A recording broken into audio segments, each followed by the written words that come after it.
Big Smoke. This segment, Baylor men's basketball, brought to you by Richard Carr Buick GMC, Richard Carr Motors, people you can count on. And my God, Pat Nunley, as you join us for the segment, you can always count on Princeton, huh? Well, if I seem a little distracted, Smokey, it's because I'm watching the last 3 seconds. And Princeton just made a free throw. 15 is going to knock off a 2 seed. How about that? And let's not, again, Baylor has to take care of their business, and so does Alabama.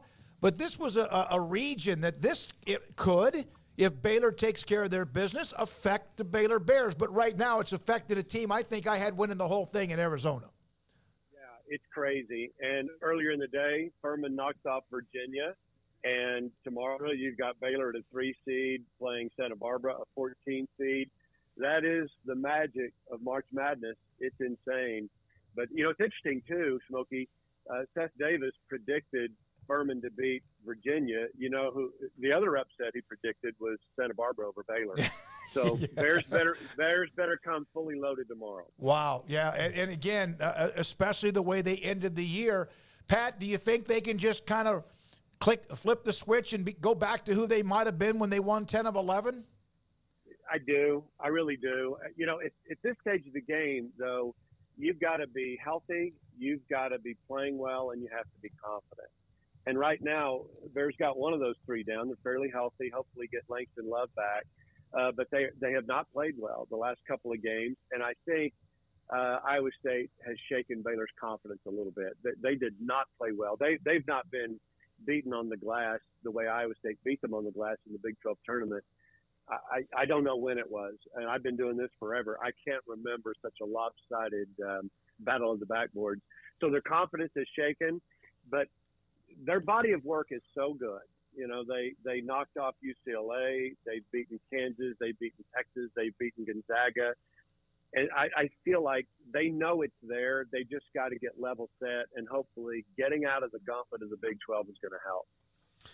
Pat, this is a UC Santa Barbara team. I've asked every expert about this that has not played a quad 1 team all year. So they haven't seen an Adam Flagler. They haven't seen anybody like that, more than likely. How much of an advantage is this for Baylor in that, they've been playing nothing but quad 1 teams all year?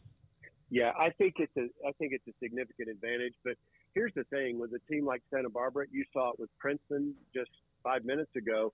They're playing with the house's money. Santa Barbara is just happy to be in the tournament. This is their second tournament in 3 years. They've got a little confidence. They were knocked off by Creighton. They were a 12 seed a year ago. Creighton was a 5 seed. Creighton beat them by a point. And so they feel like they've got a score to settle there in the tournament. But they're going to be playing free and easy and loose. If they lose, they're expected to lose. If they win the game, it's a program affecting win for them. But to your question, I think, Paul, this is not the Big 12, and I don't think they're accustomed to the kind of pressure they're going to see. Now, Baylor is not the typical Big 12 team in terms of its physicality. Now, it's extremely athletic, but Baylor doesn't beat anybody up. And so I think the quality of the opposition is something Santa Barbara hasn't seen. But I think Baylor is a better opponent for Santa Barbara than some of the other Big 12 teams that they could possibly be playing. How much the rebound discrepancy, which was hard to imagine that not even a rebound fell in somebody's lap in the last 6 minutes of the game. How much do you feel like that tests their manhood, so to speak, as far as especially the bigs, whether it's Jonathan or Flo or whoever? Yeah, I think it really does affect them. It would me. When you get out rebounded 44-17, you can chalk that up to a lot of things, but I think what it suggests is lack of effort. And this team has never lacked effort, ever. And, so I think just getting sucker punched like that time and again, and the Bears had a chance to win at the end, but I've said this all year long, you got to get stops. And to get stops, you've got to get defensive rebounds, and they just couldn't do it. So I think it's probably it may be messing with us more than it's messing with them, because these guys don't overthink stuff. They practice, and they just get ready for the next game. But I promise you, all week long, they have been doing one rebounding drill after another. It's kind of funny. Scott Drew was asked after the loss to Iowa State, what do you do in practice to get the physicality and the effort on the boards back? And he said, come watch us practice, and you'll find out. So I didn't go watch him. I didn't want to watch that, but I guarantee you it's been very physical in practice this week, and I doubt we're going to see that kind of discrepancy again. If Langston Love does, in fact, play, how does that improve and change what they're doing, even though he hasn't played in a couple weeks? It helps him defensively. He's a big, rugged guard. The Baylor guards are not big, and Langston Love's a little bigger guy. He's rugged. He knows how to use his body. So I think it will help them defensively, and it will help with depth as well. If they win tomorrow, they play Sunday, and having Langston Love in the backcourt mix, I think, is really going to help. He's been really productive when he's been able to play. His statistics aren't that flashy, but you think back to the Kansas game, he scored 9 points in a row in that game. I thought he was the difference in the game. So he can make that kind of impact, and I think he'll help a lot.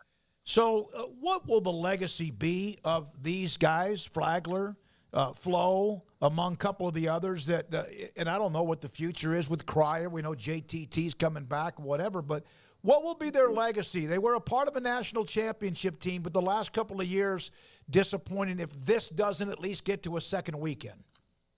Yeah, I still think they're Baylor Hall of Fame guys, athletic Hall of Fame guys. I do. Adam Flagler not only is a terrific player, he's a terrific human being, and the same thing for Flo Thamba. And if you just stop and think about it and take yourself out of the moment, those guys have won 2 Big 12 championships. They have won a national championship, and that's a pretty good resume. And they've represented the school very well. Adam Flagler, first team All Big 12 selection this year, despite having moved from his comfort zone, kind of the shooting guard, 2-guard spot, to playing the point. He did that to, I think, help his NBA draft stock. So maybe playing even a little bit out of position, but even with that, he's been the alpha dog really for this team. And both of those guys will be legendary in Baylor basketball circles. For Keontae George, this is why you get a guy that's a one and done, because he can, fill it up scoring, get hot. What do you think this means for his Baylor legacy, how they do here in the next 2 weeks? Well, he's already set a couple of Baylor freshman records. I don't know. I think the scoring record, he has, I think, more three-pointers than any other Baylor freshman in history. So he's been as good as advertised. He really is, if you just look at his body of work. And I think the game tomorrow, Santa Barbara, they go fast, they shoot it really well, but they can be scored on. And that's the kind of game that Keontae George likes. He doesn't really want to get in the fray. Not a great defender. He'll learn that, I think. But this is the kind of game that I think is tailor-made for Keontae George. Yeah, and, we always say, what happens if all the guards shoot the ball well in a single game? And aren't they going to need that, Pat? Whether it's Langston included along with Keontae, Flagler, and Cryer. But isn't that what they're going to have them carry them if they're going to go very deep?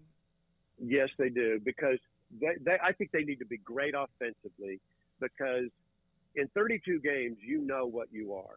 And they're just not a really good defensive team. I mean, they're 104th in the nation in adjusted defensive efficiency as per Ken Pom.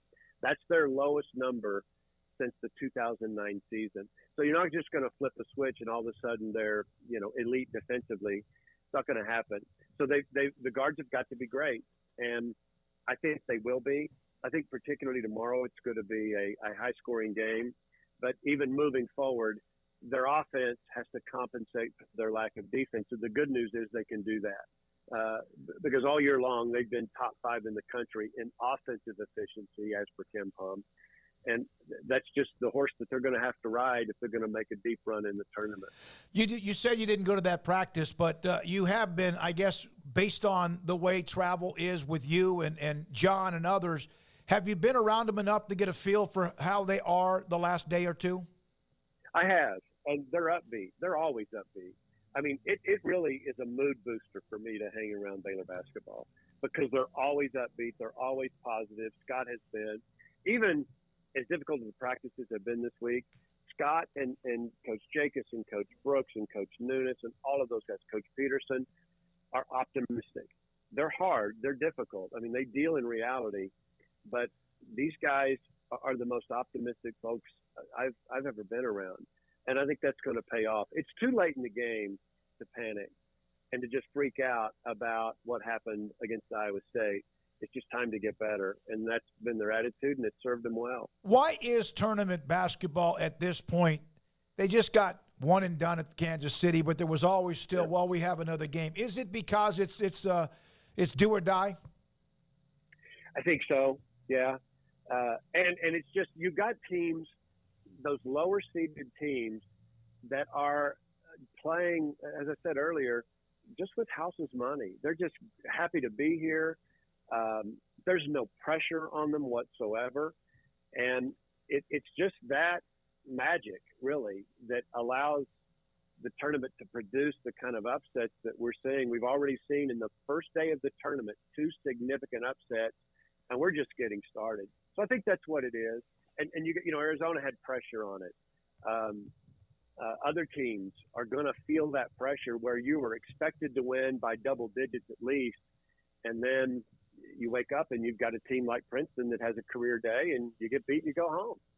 Yeah, and the thing about the game with Arizona, for the most part, dictated that game. It wasn't like sometimes Princeton, if they get the lead, they dictate the tempo. That wasn't the case. They came back on Arizona. I think they were at one point down like 10, and that's usually not how they win. They usually win by getting ahead of you, running that patient offense that drives people crazy and forces you to take bad shots, and they get to the free throw line. Man, that was special. It was great timing to have you on as they were sealing that unbelievable win against a heck of a team in Arizona.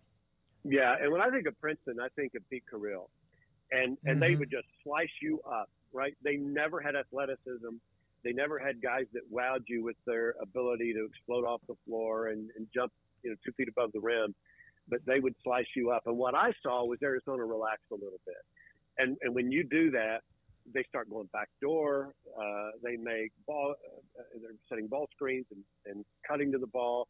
Those guys are elite passers. You think about that play at the end of the game, where Princeton has a possession, and Arizona's got to get a stop. And one of the guards for unathletic guards for Princeton threads the needle right in the middle of the lane to a guy below the basket, and he gets fouled. That's what Princeton does to you. For an old-timer like me, it is a thing of beauty to watch. I have to read this chat to you from Bobby B. I watched Pat Nunley light it up as a Baylor guard in the heart of Texas Coliseum. His senior year, my freshman year, dude was an absolute baller. Oh, well, the older I get and the longer I'm out, the better I was. I'll just put it that way. Pat, good job. Thank you very much. We appreciate it. Have fun tomorrow with the broadcast against UC Santa Barbara. We appreciate your time. My pleasure, guys. Go Bears. It's Pat Nunley, Baylor Radio Color Analyst. And we were watching